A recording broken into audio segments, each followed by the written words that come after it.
If you have a Bible, thank you for bringing it. And please turn to Psalm 25.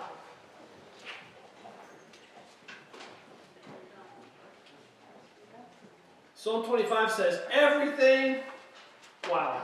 I worked all week trying to prepare a message, and I was just here this morning praying, and I turned to Psalm 25. I'm like, I could just preach that and it would all been done. But too bad for you, I already have all these notes. So,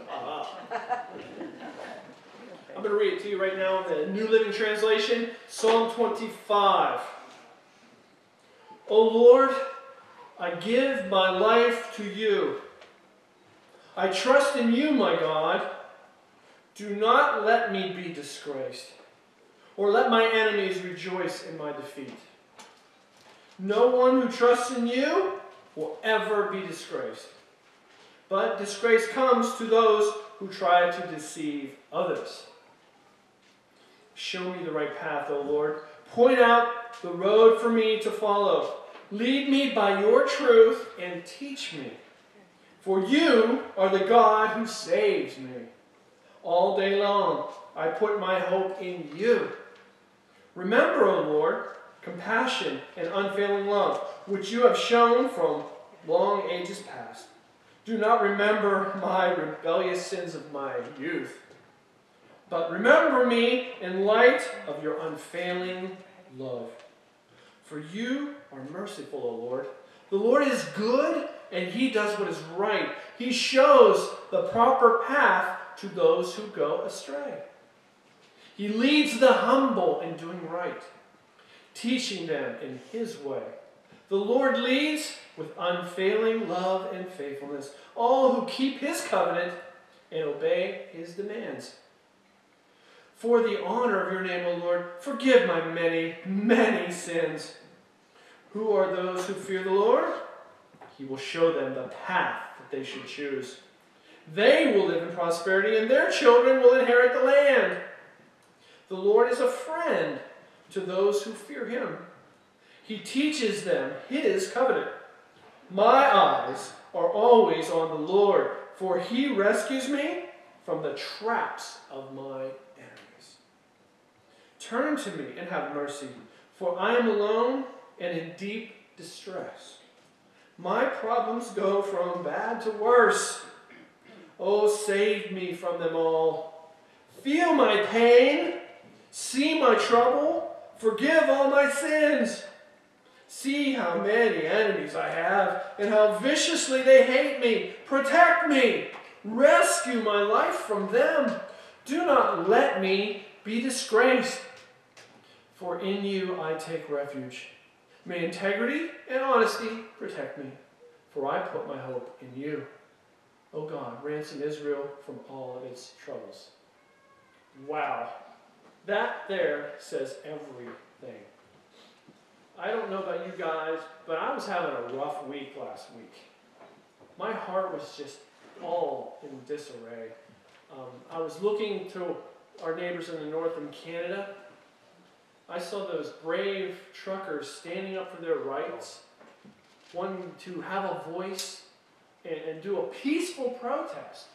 And they parked there in the Capitol there, and they just honked their horns, and they danced, and they sang, and they prayed, and they got food and gas from people who smuggled it in for them.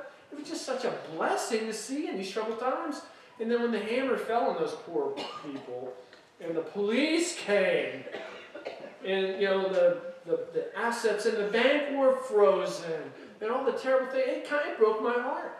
These people don't deserve that. They're brave, and they're righteous, and they're trying to get their country back. The hammer had fallen on them, and they lost their liberties, and they wanted them back. And they stood up for it peacefully and nobly, and I feel with integrity. And they were maligned and mistreated, and that kind of broke my heart.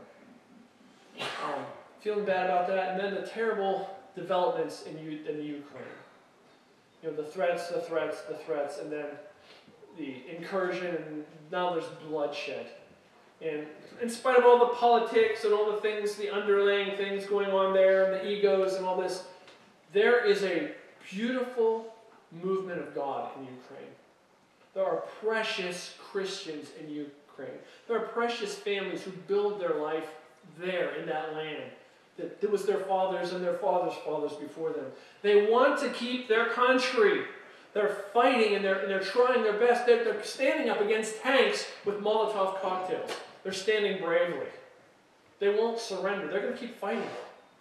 My heart goes out to them, and I do pray for them. As a matter of fact, right now, Father, I pray for all people of Ukraine, that you would be with them, that you would send your angels to protect them and guide them, that you would help them hold on to their values and help them hold on to their land in Jesus' name. This is my heart and prayer for them.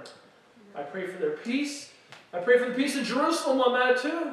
While the whole time this is going on, Iran is getting real close to getting their nuclear capabilities. And you know who they're going to point it at as soon as they get it is Israel.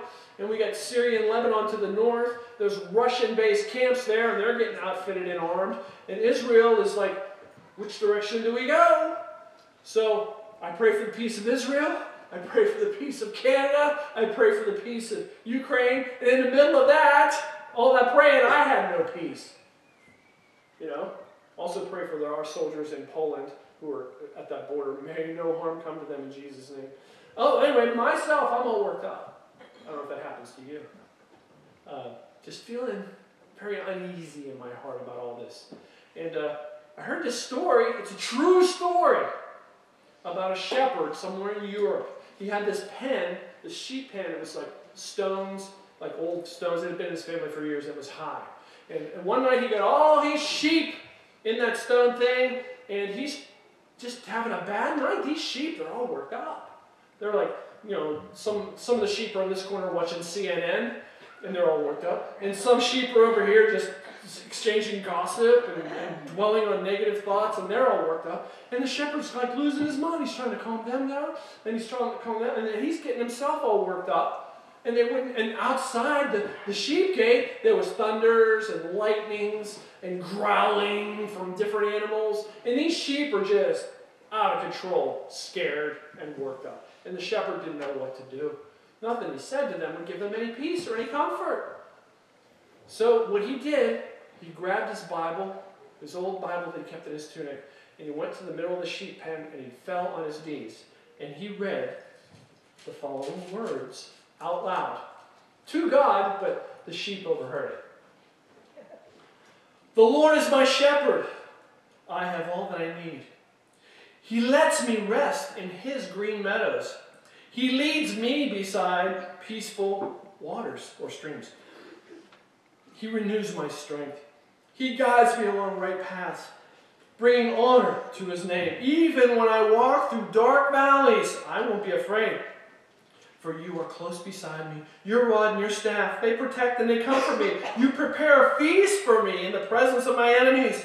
You honor me by anointing my head with oil, and my cup overflows with blessings. Surely your goodness and your unfailing love will pursue me all the days of my life, and I will live in the house of the Lord forever. Amen. He read that to the sheep, and the sheep all started looking to each other. True story. And one sheep says to the other one, he's a shepherd and he's got a shepherd. True story. And the other ones shut off CNN. And they come over and they listen. Wow, I like that. That was great.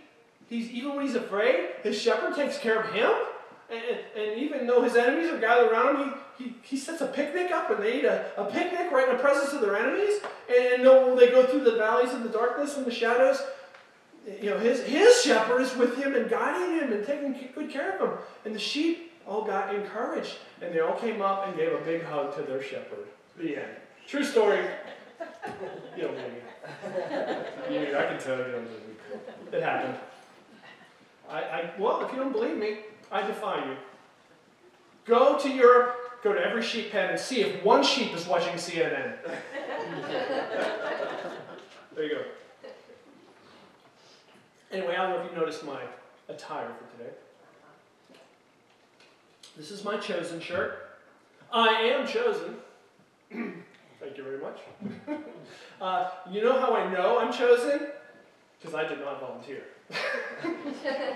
You, do this. Me? Yes, you. I was picked to do this. So you're welcome, like I said. But you know what? It's not just me, it's you guys. In these weird, crazy, scary times, you guys got a place in this. You were chosen to be here. Coming up in the next month, the Jews will be celebrating the Feast of Purim. Have you ever heard of that? If you read the book of Esther, you'll hear about a beautiful girl who was also chosen. Huh? Segue. She was beautiful. And it just so happened she was Jewish. Shh. Don't tell anybody. The other king, she wouldn't cooperate, so they got rid of her, and they did a nationwide, local beauty contest, and the most beautiful girl. Her gift, her ministry was being beautiful. I can relate to that.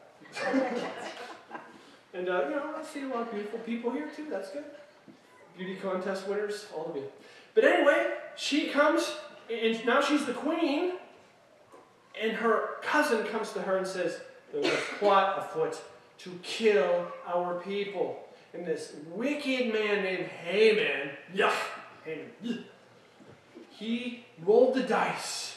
And on the day that he came up with, all the Jews in this whole realm are going to be attacked and killed because he hates Jews. But maybe, Esther, maybe God chose you for a time such as this. Maybe you're the one that God will use to deliver the nation.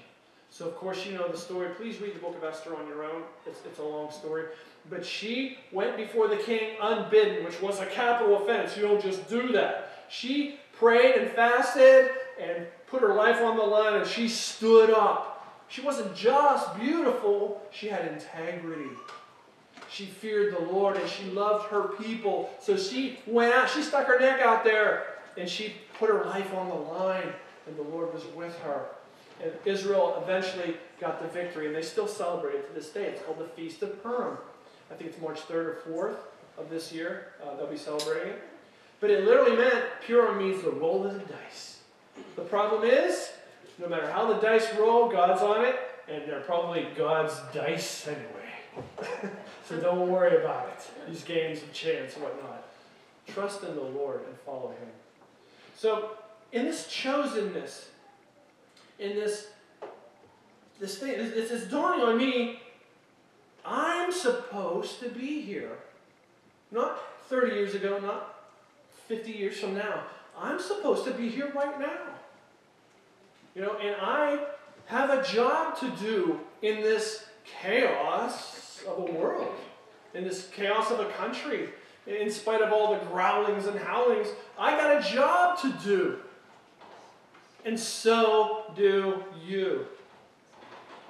In 1 Peter 2:9, it says this. And you're not going to like this, but I don't care. I'm going to tell you anyway. It's talking about you. I'm going to point the finger at all of you. You are a chosen generation. Chosen. A royal priesthood. Who, me? A holy nation. Really? A peculiar people. Now we qualify. Raise your hand if you're peculiar. Raise both hands if you can. Just kidding. Gotcha. I didn't say Simon Says. Anyway. Peculiar people, that you would show forth the praises of Him. That's Him. Who has called you out of darkness into His marvelous light. That's us. That's exactly where we're supposed to be. Right now. Do you believe that? Why did God call me to this mess? I don't know. Get your Bible and figure it out. I'm still figuring out mine. But, in my distress, last week, like I mentioned earlier, I was having a rough time sorting things out. What should I do? What's going to happen? You are where you are. God knows exactly where you are. He knows what gifts you have, what talents you have, what you can do and what you cannot do. Tap into that. Work it. Own it. It's your birthday. Yeah, it's you. You can do stuff where you're at that nobody else can do. Your sphere of influence. You are there for a reason and a purpose. Don't negate yourself. Don't put yourself down. And then you, in spite of all these things, we're chosen, we got a mission, we got a place in this world. But our enemy knows that too. And our real enemy, it's not a country or an ideology or a political movement. Our real enemy is the devil, just flat out telling you. He hates you. He wants to kill you and destroy you and to steal from you. That's his mission. How's he doing? He's trying every day. And one of the diabolical things the enemy does to all of us Christians, you chosen ones, he lays a minefield in front of you. Now, if you're younger, you may not know exactly what a minefield is, but what they would do is a popular road or throughway, the enemy would come at night and he would plant explosives in the ground where the vehicles would go or where you would walk, and he would either want to mess you up or kill you or make you lame, take you out of the race. Many a good Christian has been about the will of God, about the purpose of God, seeking the Lord, wanting to do a good thing, and they accidentally stepped on a landmine, and it blew them off course. And they're either in a hospital or something, and they're like, what happened to me? I was doing this, and now this. Well, you were attacked. The enemy wants to derail you, but he who loves you, he who calls you, he who gave everything for you is with you, and he's saying, get up, you bum. It's time to get back in the game. You might have a limp, but get back in there. You might have a scar on your cranium, but get back in there. Whatever. I'm with you. That's our mission. That's our calling. We can't fix everything that's coming down the pike, guys, but we can shine in it. And one of the things I really, really want you guys to evaluate and reevaluate. Are you his? Are you in? Is Jesus a thought? Is Jesus something you put in your wallet and keep it for important days? You keep it for Easter and Christmas and birthdays and funerals? Or is he your Lord and Savior? Do you have your ticket? Is your ticket punched? And are you ready to get on that train? He's reaching out to you. He wants you. Are you all in? Jesus told this parable a long time ago about the 10 virgins, and you've heard it, and you've heard it reiterated so many times. 10 girls were waiting for this wedding that was coming to town, right? They weren't necessarily the brides in this story, but they wanted to participate, and it was their custom to hold the lights for the procession, and the bride and groom would walk through, and then they would have a big party for 7 days. It was an amazing thing, and every young girl wanted to be a part of it, and they had their prettiest dress ready and waiting, and they had their lamps, their special lamps for a special occasion, ready and all oiled up and ready to go. 10 young girls waiting. They didn't know when it was going to happen, but they got sleepy. The Bible tells us, Jesus tells us in the story, all 10 of them fell asleep. The Methodists, the Presbyterians, the Pentecostals, all of this, they all fell asleep, right? And when they woke up, there was a shout and a trumpet blast. I think I got 1 or 2 of those laying around. You going to sleep? One more thing. Right? Okay. That's all you get. At these prices, that's all you get. Anyway. They wake up and they're startled. And they're like, oh, we gotta go. He's come. He's here. Hallelujah. So they put on their pretty dresses and they grab their lamps. And 5 of them are going out ready to go. And 5 are going, whoa, wait a minute. We weren't prepared. We didn't have oil in our lamps. We didn't. Can you guys give us some? No, we just got enough for us. You guys got to hurry up and go to town now because you weren't ready. And get to oil and then come. Well, the end of the story is those 5 didn't make it because they weren't ready. Are you ready is my question to you. Are you ready for that trumpet sound? Are you ready for the shout? Are you ready for the wedding? You know?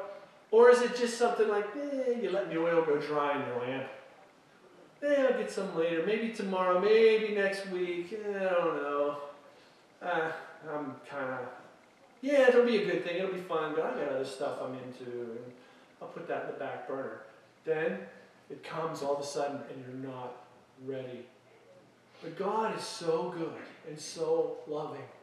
He always sends messengers. He always sends trumpeters. He always sends evangelists. Those were literally bell ringers in the old days. To get your attention, to warn you. Get ready. People, get ready. There's a train coming, picking up passengers from coast to coast. So, here's the wake-up call, America. Are you ready? Do you have your gown laid out and ready? Do you have oil for your lamp? Now, many great preachers, smarter and greater than me, have said that kind of has the connotation of the Holy Spirit. Being in the presence of God, seeking God, making Him a priority, keeps your lamp full.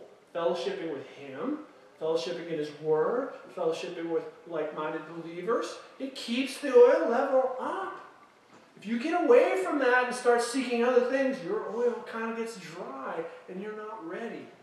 And I'm not saying any of this to condemn you.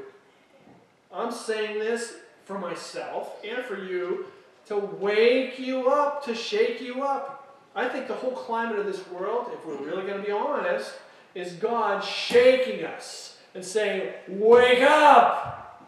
I'm coming! What was that song at the Trump rally last night? Hold on. I'm coming. Barb, would you like to sing that song? It's one of Barb's favorite songs. Sung with all kinds of gusto. Only Barb can sing it right. So hold on, I'm coming. Wake up. Shake it up. Get your gown ready. Get your oil in your lamp. Let's get ready. Get your ticket. Punch your ticket and get ready for that train. None of us is perfect. None of us has all the answers. None of us can see around the corner. I mean, theologians, you're talking about the second coming of Jesus. I'm no prophet at all. But for the last 2,000 years in the body of Christ, there has been debates about how and when Jesus returns. You know, some believe it'll be this way, some believe it'll be that way. And, you know, I think that debate still goes on to this day. But one thing every single true blood-washed believer believes, Jesus is coming back. The how and the when, we can debate that till the cows come home. If you want to meet me in the parking lot and fight about the rapture, we can do that later. You know, I'll see you there. That's just a sunrise. The making blows. But He's coming.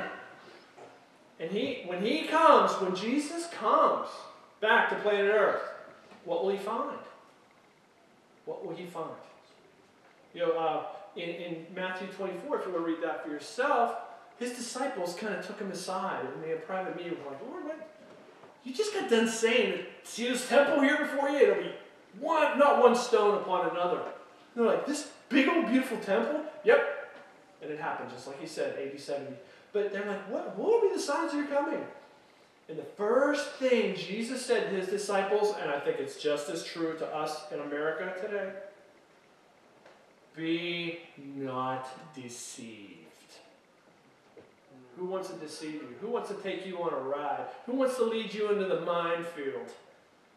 Who wants to take you away from the truth and distract you? Who wants to do that? Jesus said, don't be deceived. He says, for many will come and say, I'm Christ. You know, this has happened throughout time. Yeah, He's over there. He's in the wilderness. So He's over there. No, He's driving that Chevy. No, it's a Ford. No, it's a Chevy. No, it's a Ford. That debate still goes on. It's a chariot, okay, or a horse. Anyway, they're saying these things. They're disagreeing. The enemy's trying to distract us. Jesus says, do not be deceived. He says, because here's what's going to happen. Nation shall rise against nation. How are we doing there? Yeah, I see that. We've seen it, of course. We've seen it for the last 2,000 years. Yeah, you want to argue about that? Is it increasing? Is it getting more and more frequent? You will find earthquakes in diverse places. There will be famines and pestilences, or you could say plagues, or you could say pandemics, whatever.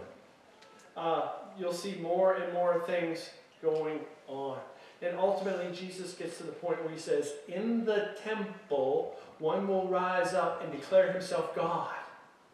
That is called the abomination of desolation. When you see that, get ready! Jerusalem, get ready. So, we have no temple yet, but we do have a Jerusalem. 500 years ago, there was a Jerusalem, but it was in shambles. 80 years ago, there was an Israel, but it was all run over and dry and nothing would grow. In 1948, something happened. A nation was born. Oh, Satan did not want that to happen. He wanted to wipe the Jews off the face of the earth. He did everything he could. I mean, yeah, in Moses' day, he wanted to kill all the baby boys that were born. In Jesus' day, Herod put out a warrant on every baby born. And in the 20th century, Hitler rose up and said, oh no, these Jews are going down. Final solution. And those poor folks went through HE double hockey sticks. Sorry about that strong word. They went through it. And many of them got bitter and angry. And many of them say it was because of these Christians. A lot of Jews thought Hitler was a Christian. No, he was not. Well, anyway, after the war, 1948, in May, a nation was born, in spite of all the odds, surrounded on every corner. And people have been gunning for them ever since. The last, what has it been, 75 years yet? 1948 till now? Somebody with math can help me out on that one. It's been a while, right? And they're still there. And they got enemies to the north, Syria and Lebanon, and beyond that, Russia. And they got enemies to their east, Persia, now today called Iran. They've got Ezekiel 38 things going in place that weren't there 50 years ago, that weren't there 75 years ago, but they're there now. So things are coming down to it. Will it be 10 years? Will it be 50 years? Don't know. Here's what I do know. I got to be ready. Is there any hope for the world? Well, when Jesus comes back, every single person will stand before him and give an account. And they will be judged. When Jesus does come back to planet Earth, he will be the judge. Now, as we live and breathe, ladies and gentlemen, is the time for mercy.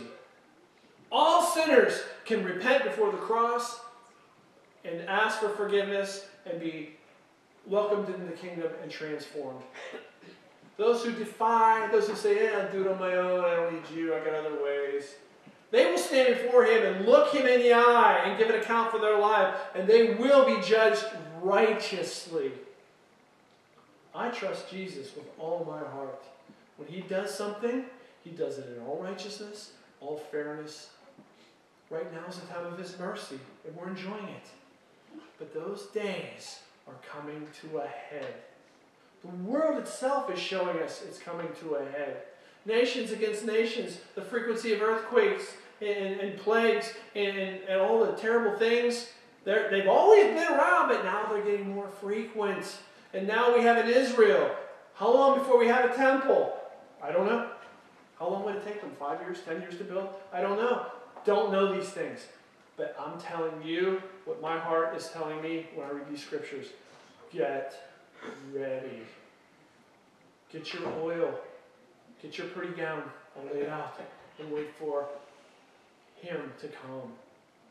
People get ready. How's that sound? You don't believe me? I knew you wouldn't believe me. All right. Now, you asked for it. I'm sorry.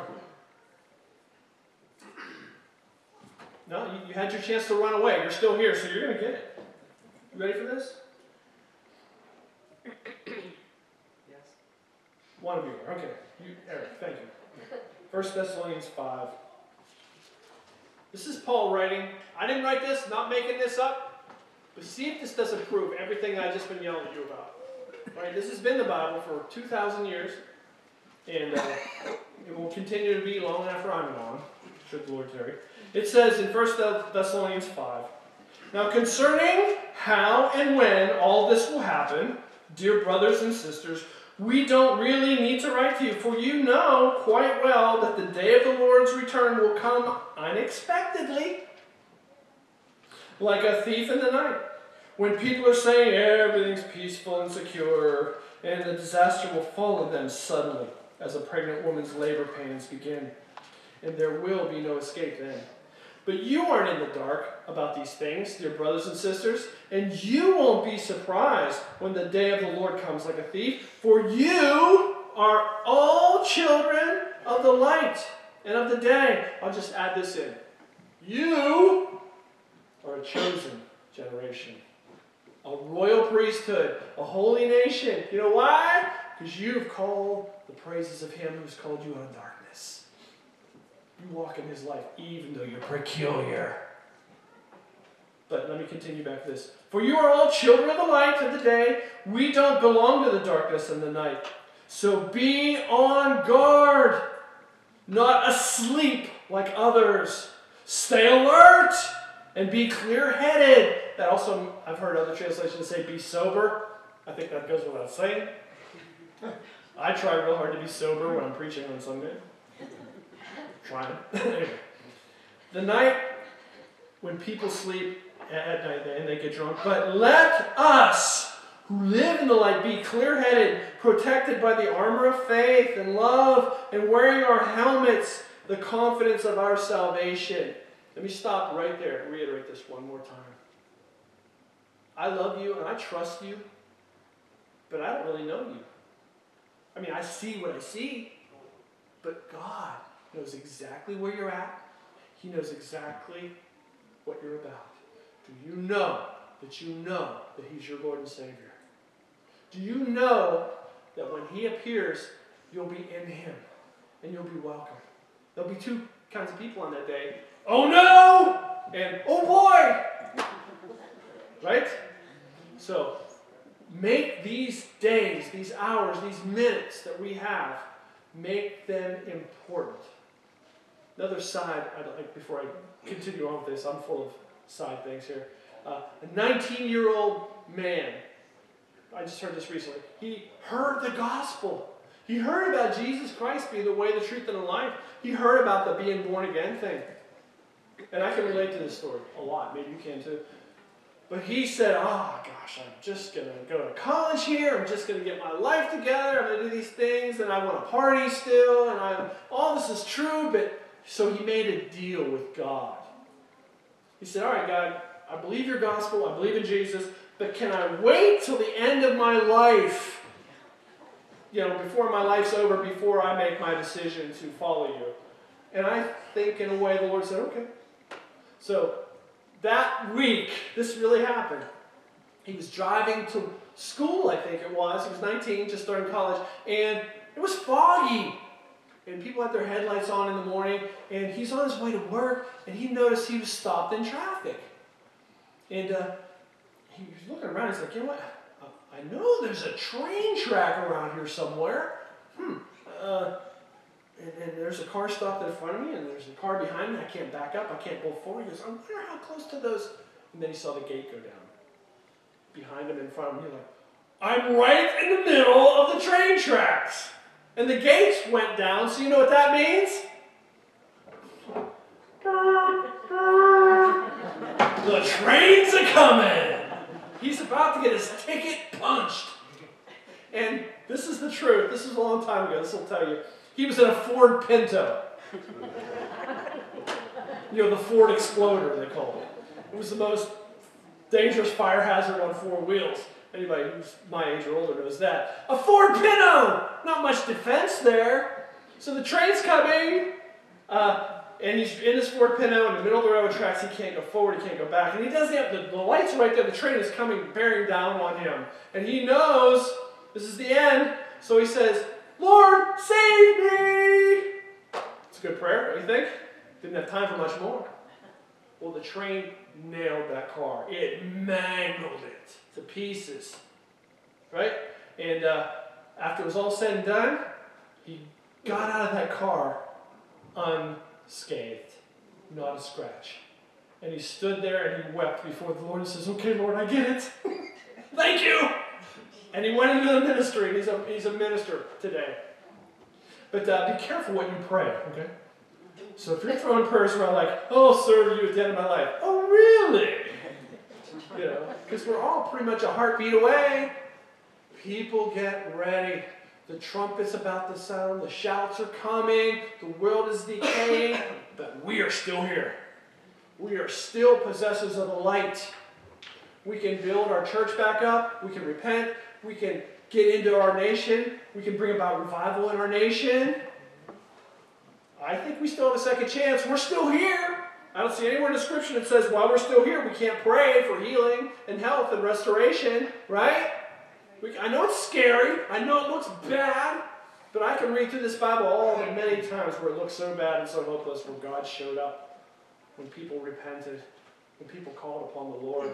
So here's your job, chosen generation, royal priesthood, holy nation, peculiar people. Here's your job. Get ready. Make Jesus the Lord of your life. Make it firm and make it fast. Get your pretty gown. Get ready and get oil for that lamp. Get oil for that lamp and be ready. Because when the saints go marching in, it's Jay's favorite song. I want to be in that number. Jimmy Duran. When the saints go marching. Don't you want to be in that number? That's your warning. That's your wake-up call. You and God got to take care of this. You and Jesus. I'm rooting for you, but I already got my ticket. I'll see you. No, that's not nice. I want us all to really make that decision. Let me finish reading this chapter. I'm going to ask Mackenzie to come up. And I want to pray with you. I'm going to start reading again from verse 8. This is 1 Thessalonians 5, verse 8. But let us who live in the light be clear-headed, protected by the armor of faith and love, and wearing as our helmet the confidence of our salvation. For God chose to save us through our Lord Jesus Christ, not to pour out his wrath or his anger on us. Right now isn't the time of wrath.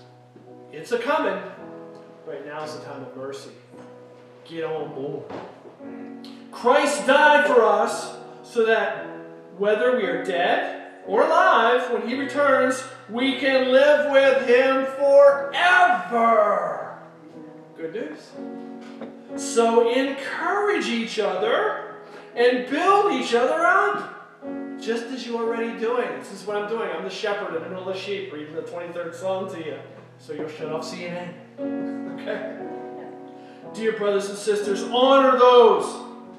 I'm sorry, I missed my place. No. Dear brothers and sisters, encourage, honor those who are your leaders in the Lord's work. They work among you and give spiritual guidance. Show them great respect and wholeheartedly love because of their work, and they're peaceful and live peacefully with each other. So, guys, what do you think? What do you think? Are we ready? Do we have our oil ready to go? These are things you gotta take to the Lord in your time. And right now, I'm gonna pray for you because I don't want to miss any of you guys. When I'm in heaven, I'm like, where's DJ? I thought he was supposed to be here. Kidding. Just let's see if he's awake. So let's bow our heads and let Tom pray for you. Father, I just thank you for these brave souls, for these faithful ones who have come here to hear your word.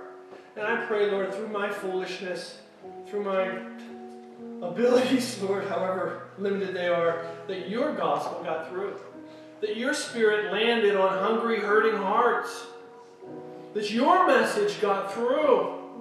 That people would not feel alone or scared. That people would not get off into the minefield and be trapped out there alone and broken and hurting. I pray that people are convicted of their sins. That they would turn to you with their whole heart. That they would make assured their salvation in you. That they would make sure their lamps are full of oil for you, not to impress me, but for you and for them. So Lord, I pray for them. I pray for their peace, their salvation, their healing, their mental stability. I pray that no matter what kind of fear or anxiety would try to come on them, that you would be there and head it off. That they would have that shield of faith and the helmet of salvation and their loins girded about with truth and their feet shod with the preparation of the gospel of peace and the sword of the Spirit.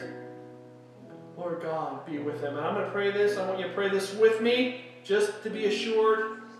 Say this with me. Say, Father in heaven, I thank you. I give myself to you. Forgive my sins. You are my Lord. You are my Savior. Save me, heal me, and deliver me. I give it all to you, now and forevermore. Guide me through these dark days. Be my protector and my help. And I will do my best to shine for you every day. In Jesus' name, amen. Father, bless that food that's loving people prepared with their hands, and bless the rest of our day and our fellowship. In Jesus' name, everybody say, amen. So, once again, go get them, Tigers. I'll be here next week with this, and I will practice.